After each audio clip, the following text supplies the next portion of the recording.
Shalom Bapak Ibu Saudara, kembali bersama saya Pendeta John Herman Sipayung.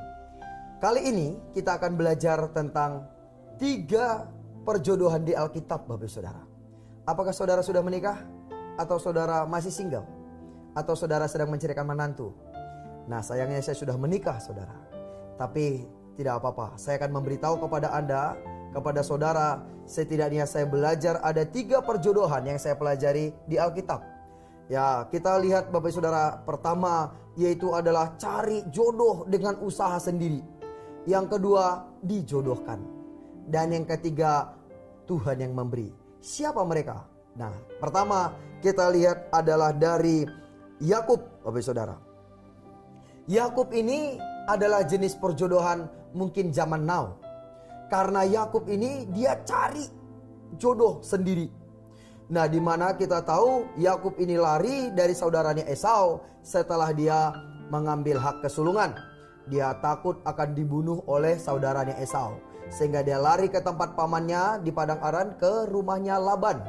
Ternyata di sana dia punya pariban. Ada 2, yang tertua namanya Lea, yang kedua namanya Rahel.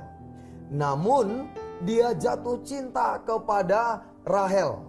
Ketika ini disampaikan kepada Laban, Laban berkata, "Ya, lebih baik aku memberikannya kepadamu daripada orang lain. Tapi ada syaratnya. Kamu kerja dulu 7 tahun." Bapak Ibu Saudara, kita lihat di sini di dalam firman Tuhan berkata, Kejadian 25 ayat 20.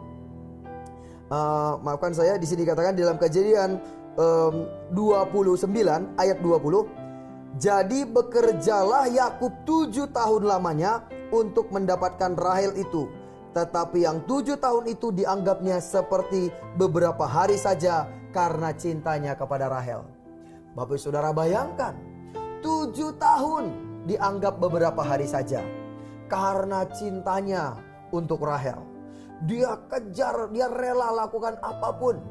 Anak muda, kalau engkau belum menikah, apakah kau rela bekerja untuk calon mertuamu 7 tahun untuk mendapatkan orang yang kau cintai? Yakub melakukan itu. Tetapi apa yang terjadi setelah 7 tahun? Maka pesta pernikahan pun diadakan. Ternyata yang diberikan bukan Rahel tetapi Lea. Dari sini kita belajar, walaupun akhirnya Rahel pun kemudian diberikan, dengan perjanjian Yakub harus bekerja 7 tahun lagi. Namun kemudian juga kita tahu dia tidak mendapat anak dalam waktu lama.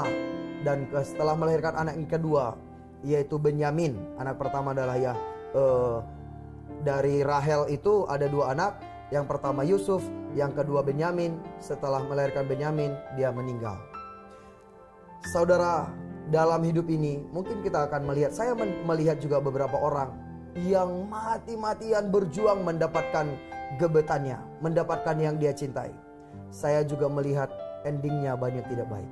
Endingnya adalah kekecewaan, berantem, tidak sedikit juga yang berakhir dalam perceraian.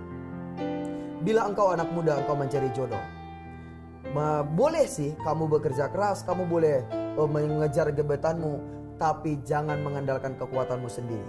Karena resikonya, akibatnya terlalu berat untuk dibayar. Itu yang saya alamin, saudara. Dan kemudian itu yang saya lihat. Dan kemudian yang kedua, perjodohan yang kedua yang saya lihat adalah gayanya Ishak. Ishak ini berbeda. Ishak ini dijodohkan. Dan kemudian Ishak menikah karena dijodohkan, saudara, dengan Ribka. Tapi akhirnya mereka ini punya rahasia masing-masing. Karena mungkin tidak pernah berpacaran, tidak pernah kenalan, jadi punya kepribadiannya masing-masing. Kemudian ada yang ketiga, yaitu ini yang direkomendasikan, yaitu yang ketiga ini, orang itu menikah karena inisiatif Tuhan. Yaitu siapa? Adam, saudara. Memang banyak orang berkata bahwa Adam dan Hawa itu adalah keluarga yang paling berbahagia. Dan beberapa orang bertanya, mengapa? Karena mereka tidak punya mertua. Tapi Bapak Saudara, saya berbahagia karena saya punya mertua. Nah, Bapak Ibu Saudara, kita lihat Adam ini manusia pertama yang Tuhan ciptakan. Dan Tuhan kasih dia kerjaan. Dan Adam ini bekerja mengurus dunia sendirian, mengurus Taman Eden. Dan karena Tuhan melihat dia tidak bagus kerja sendiri. Artinya kalau engkau anak muda, kalau kamu udah kerja, kamu kerja buat Tuhan, engkau sudah mandiri, engkau mapan, bisa memenuhi istri dan keluargamu, pasti Tuhan memberikan engkau jodoh. Firman Tuhan berkata dalam Kejadian 2 ayat 18, Tuhan Allah berfirman, tidak baik kalau manusia itu seorang diri saja. Aku akan menjadikan penolong baginya yang sepadan bagi dia. Jadi Bapak Ibu Saudara, khususnya anak-anak muda, bila engkau sudah mapan, layani Tuhan, bekerja, siapkan dirimu, maka Tuhan akan memberikan jodoh kepadamu. Maka Bapak Ibu Saudara, saya pun akan menjelaskan ke depan suatu di lain kesempatan. Saya akan menceritakan bagaimana Tuhan memberikan jodoh kepada saya. Tidak saya cari-cari Bapak Ibu Saudara, tetapi ketika saya mengerjakan apa yang Tuhan taruh dalam hidup saya. Jadi inilah 3 perjodohan yang saya belajar di Alkitab. Ada yang dengan usaha sendiri, ujungnya kekecewaan. Ada yang dijodohkan, masing-masing punya rahasia, atau jodoh yang diberikan Tuhan. Bapak Ibu Saudara, saudara anak-anak muda khususnya, pilih kamu mau yang mana. Kalau menurut saya, tanya Tuhan, pilih yang dari Tuhan. Itu jauh lebih bahagia. Mari kita berdoa.